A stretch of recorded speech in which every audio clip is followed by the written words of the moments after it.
ಶ್ರೀ ಗಣಪತಿ ಶಾರದಾ ಗುರುಭ್ಯೋ ನಮಃ.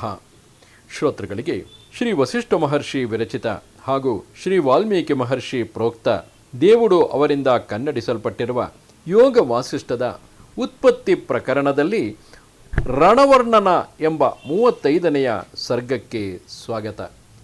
ಹಿಂದಿನ ಸರ್ಗದಲ್ಲಿ ಲೀಲೆ ಮತ್ತು ಸರಸ್ವತಿಯರು ನೋಡುತ್ತಿರುವಂತೆಯೇ ಯುದ್ಧವನ್ನು ನೋಡಿ ಆಕಾಶದಲ್ಲಿ ಗಗನ ಸಂಚಾರಿಗಳಾದ ದೇವತಾಗಣಗಳು, ರಣರಂಗದಲ್ಲಿ ಯುದ್ಧ ಮಾಡುತ್ತಿರುವ ಸೇನಾ ಪ್ರಮುಖರು ಯುದ್ಧವನ್ನು ವರ್ಣಿಸುತ್ತಾ ರಣಭೀಕರವಾದ ಮಾತುಗಳನ್ನು ಆಡುತ್ತಿರುವರು. ಪ್ರತಿಯೊಬ್ಬರೂ ಮರಣೋನ್ಮುಖರಾಗಿದ್ದರೂ ಯುದ್ಧದ ಭೀಷಣತೆಯನ್ನು ರಮಣೀಯವಾಗಿ ವರ್ಣಿಸುತ್ತಿರುವರು. ಯುದ್ಧವೂ ಒಂದು ಕನಸೋ ಎಂಬಂತೆ ಸಾಗಿ ಹೋಗುತ್ತಿತ್ತು. ನೆನಪಿರಲಿ, ಲೀಲೆಯು ಈ ಸರ್ಗದಲ್ಲಿ ತನ್ನ ಮೂರನೆಯ ಗಂಡ ಅಂದರೆ ಮೂರನೆಯ ಜನ್ಮದಲ್ಲಿ ಇರುವಂತಹ ವಿದೂರಥನೆಂಬ ಆ ರಾಜಪುರುಷನ ಪ್ರಪಂಚವನ್ನು ನೋಡುವ ಸಲುವಾಗಿ ಸರಸ್ವತಿಯೊಡನೆ ಬಂದಿದ್ದಾಳೆ. ಕಥೆಯನ್ನು ಮುಂದುವರಿಸುತ್ತಾ ವಸಿಷ್ಠರು ಹೇಳುತ್ತಾರೆ, ಎಲೈ ರಾಮನೇ, ಆ ರಣಭೂಮಿ ಎಂಬ ಸಮುದ್ರವು ಕುಣಿಯುತ್ತಿರುವ ಕುದುರೆಗಳೆಂಬ ಅಲೆಗಳಿಂದ ಕೂಡಿ ಉನ್ಮತ್ತವಾಗಿ ನರ್ತಿಸುತ್ತಿರುವಂತಾಯಿತು. ಆ ಸಮುದ್ರದಲ್ಲಿ ಬೆಳುಗೊಡೆಗಳೇ ನೊರೆ, ಅದರಲ್ಲಿ ಶುಭ್ರವಾದ ಬಾಣಗಳೆಂಬ ಮೀನುಗಳ ಗುಂಪುಗಳು ವಿಶ್ರಾಂತಿಯನ್ನು ಹೊಂದುತ್ತಿದ್ದವು. ಅಶ್ವ ಸೈನ್ಯಗಳೆಂಬ ಚಂಚಲವಾದ ಅಲೆಗಳ ಸಮೂಹಗಳು ತೀರದಲ್ಲಿದ್ದ ಪ್ರದೇಶವನ್ನೆಲ್ಲ ಆಕ್ರಮಿಸಿದ್ದವು. ಬಗೆ ಬಗೆಯಾದ ಆಯುಧಗಳೆಂಬ ನದಿಗಳು ಸೈನ್ಯಗಳೆಂಬ ಸುಳಿಗಳನ್ನು ಸುತ್ತಿಸುತ್ತಿದ್ದವು. ದೊಡ್ಡ ದೊಡ್ಡ ಆನೆಗಳ ಗುಂಪುಗಳೆಂಬ ಕುಲಾಚಲಗಳು ಅಲ್ಲಾಡದೇ ಇದ್ದವು. ಅದರಲ್ಲಿ ಹೊಳೆಯುತ್ತಿರುವ 100 ಚಕ್ರಗಳಂತೆ ಸುಳಿಗಳು ಸುತ್ತುತ್ತಿರುವುದರಿಂದ ಅವುಗಳ ನಡುವೆ ತಲೆಗಳೆಂಬ ತೃಣಗಳು ಸಿಕ್ಕಿಕೊಂಡು ಸುತ್ತುತ್ತಿದ್ದವು. ಧೂಳೆಂಬ ಮೋಡಗಳು ಅಲ್ಲಾಡುತ್ತಿದ್ದ ಖಡ್ಗಗಳ ಕಾಂತಿ ಎಂಬ ಜಲವನ್ನು ಕುಡಿಯುತ್ತಿದ್ದವು. ಮಕರವ್ಯೂಹವನ್ನು ರಚಿಸಿಕೊಂಡು ವಿಸ್ತಾರವಾಗಿರುವ ಭಟ ಸಮೂಹಗಳೆಂಬ ಹಡಗುಗಳಲ್ಲಿ ಕೆಲವು ಮುರಿದಿದ್ದವು, ಮತ್ತೆ ಕೆಲವು ಮುರಿಯದೇ ಇದ್ದವು. ಅನೇಕ ವೀರರ ಕುತ್ತಿಗೆಗಳೆಂಬ ಸುಳಿಗಳಲ್ಲಿ ಗುಡುಗುಡು ಶಬ್ದದ ಪ್ರತಿಧ್ವನಿಯು ತುಂಬಿದ್ದಿತು. ಸತ್ತ ಜನಗಳ ಗುಂಪಿನಿಂದ ಬರುತ್ತಿದ್ದ ಬಾಣಸಮೂಹವೆಂಬ ಬೀಜಗಳು ಸಾಸುವೆಯ ಕಾಳಿನಂತೆ ಯುದ್ಧಭೂಮಿ ಎಂಬ ಸಮುದ್ರದ ದಡದ ಮೇಲೆ ಬೀಳುತ್ತಿದ್ದವು. ಆಯುಧಗಳೆಂಬ ದೊಡ್ಡ ಅಲೆಗಳು ಪತಾಕೆಗಳೆಂಬ ಸಣ್ಣ ಅಲೆಗಳನ್ನು ಕತ್ತರಿಸುತ್ತಿದ್ದವು. ಶಸ್ತ್ರಗಳೆಂಬ ನೀರಿನಿಂದಾದ ಮೋಡಗಳು ಅಲೆಯುತ್ತಿರಲು ಕುಂಡಲಗಳಂತಿದ್ದವು.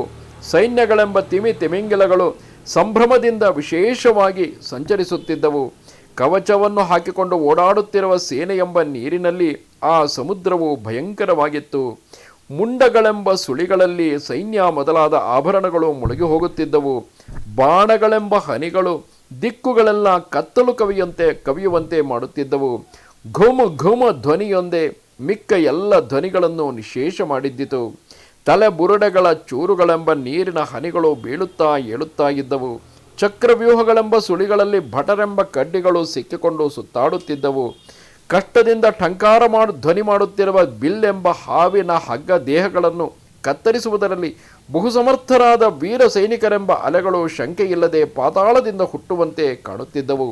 ಹೋಗುತ್ತಾ ಬರುತ್ತಾ ಇರುವ ಅನೇಕ ಧ್ವಜಗಳು ಛತ್ರಗಳು ಆ ಸಮುದ್ರದಲ್ಲಿ ನೊರೆಯಾಗಿದ್ದವು. ಅಲ್ಲಿ ಹರಿಯುತ್ತಿರುವ ನೆತ್ತರ ತೊರೆಯಲ್ಲಿ ರಥಗಳೆಂಬ ವೃಕ್ಷಗಳು ಕೊಚ್ಚಿಕೊಂಡು ಹೋಗುತ್ತಿದ್ದವು.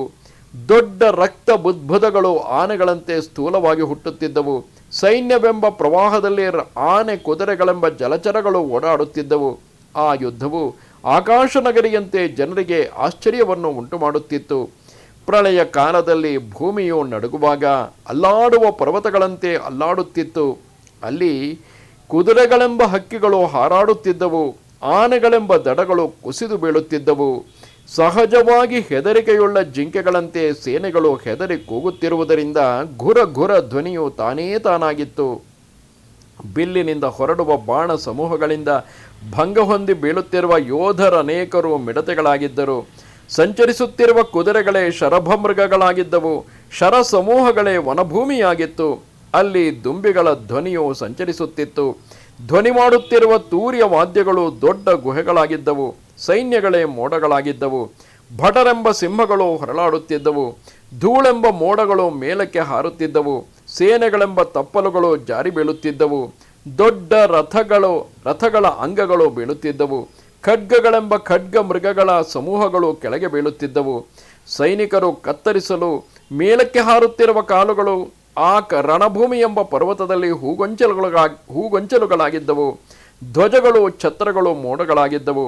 ಹರಿಯುತ್ತಿರುವ ನೆತ್ತರ ಹೊಳೆಯಲ್ಲಿ ಆನೆಗಳು ಬಿದ್ದು ಕೂಗುತ್ತಿದ್ದವು. ಆ ರಣಭೂಮಿಯು ಪ್ರಳಯ ಕಾಲದಲ್ಲಿ ಜಗತ್ತನ್ನು ನುಂಗುವುದರಲ್ಲಿ ಆಸಕ್ತವಾಗಿತ್ತು. ಧ್ವಜ, ಛತ್ರ, ಪತಾಕೆ, ರಥ ಇವು ಪ್ರಳಯ ಕಾಲದಲ್ಲಿ ಪಟ್ಟಣಗಳು ಉರುಳುವಂತೆ ಉರುಳುತ್ತಿದ್ದವು. ವಿಮಲವಾದ ಆಯುಧ ಸಮೂಹಗಳೆಂಬ ಸೂರ್ಯಮಂಡಲಗಳು ಬೀಳುತ್ತಿದ್ದವು. ಕಠಿಣವಾದ ಪ್ರಾಣ ಸಂಕಟವು ಎಲ್ಲರ ಮನಸ್ಸನ್ನು ತಾಪಗೊಳಿಸುತ್ತಿತ್ತು. ಬಿಲ್ಲುಗಳೆಂಬ ಪುಷ್ಕರಾವರ್ತ ಮೇಘಗಳು ಸಂತತವಾಗಿ ಬಾಣ ಸಮೂಹಗಳೆಂಬ ಮಳೆಯನ್ನು ಸುರಿಸುತ್ತಿದ್ದವು. ಖಡ್ಗಗಳೆಂಬ ಮಿಂಚು ರೇಖಾಕಾರವಾಗಿ ಆಕಾಶವನ್ನೆಲ್ಲ ಆವರಿಸಿಕೊಂಡಿತ್ತು. ಆ ರಕ್ತ ಸಮುದ್ರದಲ್ಲಿ ಆನೆಗಳ ಸಮೂಹಗಳೆಂಬ ಕುಲಪರ್ವತಗಳು ಚಿನ್ನವಾಗಿ ಬೀಳುತ್ತಿದ್ದವು. ಆಕಾಶದಲ್ಲಿ ಹಾರಿಹೋದ ನೆತ್ತರ ಹನಿಗಳು ಅಲ್ಲಿಂದ ಬೀಳುವಾಗ ಕೆಳಗಿನಿಂದ ಹಾರಿದ ಹನಿಗಳೊಡನೆ ಸೇರಿ ದೊಡ್ಡ ರಕ್ತ ಬಿಂದುಗಳಾಗಿ ನಕ್ಷತ್ರಗಳಂತೆ ಆಕಾಶದಿಂದ ಬೀಳುತ್ತಿದ್ದವು. ಕಾಲುವೆಯಂತೆ ಹರಿಯುತ್ತಿರುವ ಚಕ್ರ ಪರಂಪರೆಗಳೆಂಬ ಮೇಘಗಳು ಆಕಾಶವನ್ನು ಮೇಘಮಾರ್ಗವನ್ನು ತುಂಬಿದ್ದವು. ಮಂತ್ರಾಸ್ತ್ರಗಳೆಂಬ ಪ್ರಳಯಾಗ್ನಿಯು ಸೇನೆಗಳೆಂಬ ನಾನಾ ಲೋಕಗಳನ್ನು ಸುಡುತ್ತಿತ್ತು. ಆಯುಧವೃಷ್ಟಿ ಎಂಬ ವಜ್ರಾಯುಧಗಳು ಭೂಮಿ ಎಂಬ ಪರ್ವತಗಳನ್ನು ಆವರಿಸುತ್ತಿದ್ದವು. ಮದ್ದಾನೆಗಳೆಂಬ ಪರ್ವತಗಳ ಗುಂಪು ಉರುಳುತ್ತಿದ್ದುದರಿಂದ ಜನರ ಸಮೂಹವೆಲ್ಲ ಮರ್ದಿತವಾಗುತ್ತಿತ್ತು. ಬಾಣಗಳ ವೃಷ್ಟಿ ಎಂಬ ಮಳೆಯಿಂದ ಕೂಡಿ ಸೇನೆಗಳೆಂಬ ಮೋಡಗಳು ಭೂಮಿ ಎಂಬ ಆಕಾಶವನ್ನು ಆವರಿಸುತ್ತಿದ್ದವು. ದೊಡ್ಡ ಸೇನೆಗಳೆಂಬ ಸಮುದ್ರಗಳು ಒಂದಕ್ಕೊಂದು ಸೇರಿಕೊಂಡು ಬಹುದೂರವಾಗಿ ಹರಿಯುತ್ತಿದ್ದವು. ಸಮುದ್ರದ ನಡುವೆ ಇರುವ ಪರ್ವತದಲ್ಲಿ ಬಿರುಗಾಳಿಯು ಹೊಡೆದುಕೊಂಡು ಬಂದ ನೀರು ಹಾವುಗಳು ತುಂಬುವಂತೆ ಪ್ರತಿಶಸ್ತ್ರಗಳನ್ನು ನಾಶ ಮಾಡುವುದಕ್ಕಾಗಿ ಎದ್ದಿರುವ ಶಸ್ತ್ರಗಳು ಗೆದ್ದವು. ಶೂಲ, ಕತ್ತಿ, ಚಕ್ರ, ಬಾಣ, ಶಕ್ತಿ, ಗದೆ, ಬುಷುಂಡಿ, ಪ್ರಾಸ ಮೊದಲಾದ ಆಯುಧಗಳು ಒಂದನ್ನೊಂದು ಸೀಳುತ್ತಾ ಧ್ವನಿ ಮಾಡುತ್ತಾ ಹೊಳೆಯುತ್ತಾ ಅನೇಕ ವೇಳೆ ಸುತ್ತುತ್ತಾ ಪ್ರಳಯ ಮಾರುತಕ್ಕೆ ಸಿಕ್ಕಿ ಸುತ್ತುವ ಪದಾರ್ಥಗಳ ವಿಲಾಸವನ್ನು ಹೊಂದುತ್ತಿದ್ದವು. ಇಂತಿದು ಆರ್ಷವು ವಾಲ್ಮೀಕಿ ಪ್ರೋಕ್ತವೂ ಆದ ಶ್ರೀ ವಾಸಿಷ್ಠ ರಾಮಾಯಣದ ಉತ್ಪತ್ತಿ ಪ್ರಕರಣದಲ್ಲಿ ರಣವರ್ಣನೆ ಎಂಬ 35ನೆಯ ಸರ್ಗವು. ನಮಸ್ತೆ ಶಾರದೆ ದೇವಿ ಕಾಶ್ಮೀರ ಪುರವಾಸಿನಿ ತ್ವಾಮಹಂ ಪ್ರಾರ್ಥಯೇ ನಿತ್ಯಂ ವಿದ್ಯಾದಾನಂಚ ದೇಹಿಮೆ. ನಮಸ್ಕಾರ.